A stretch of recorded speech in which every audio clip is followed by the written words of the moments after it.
Alright, so here's how to add new team members to your website. So maybe you work with other trainers, or maybe you have an assistant and you want them to have access to certain components, or maybe your whole site.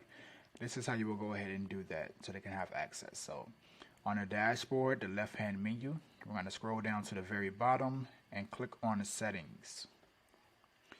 From there, at the top, you'll see a tab that says Team Management,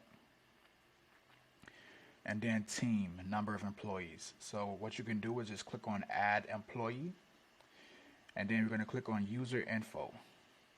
Now you can add a image here for that specific individual.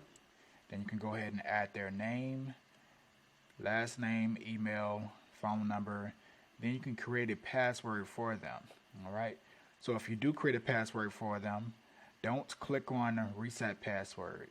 Only click on Reset Password if you don't want to manually create a password for them. All right. So then you can add a signature for all of their specific messages that come out of the platform. So if they're controlling, let's say, your text messages or emails, whenever they send out an email or a text message, it'll have this signature so that that client, parent, whoever that you're working with, whoever they're messaging, they'll know who it came from, and you'll be able to track the messages from each of your trainers or assistants and such. All right. You can add them to a specific calendar. So if this is a trainer that you're adding and one of your trainers do the small group training, you can add them so that they receive those schedules, those booking times.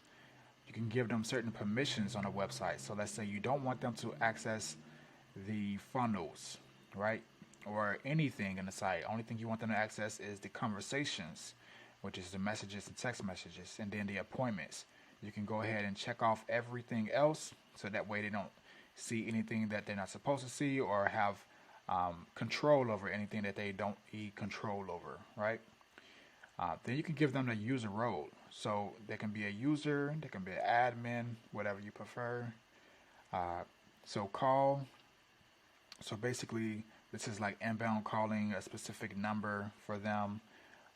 Coming down a little bit further, user availability. So you can set the times that they're available. This is more so like for the calendar feature and such. And then this is more so for the actual configuration of the calendar. So if they have their own Google account connected and such, they can use those settings. So that's pretty much the overview of how to add someone new. And once you have these main settings, the main ones that you'll probably be utilizing is the roles, the user permissions, and then the user info. And once you have that all set up, just click on save and they will be added to your website.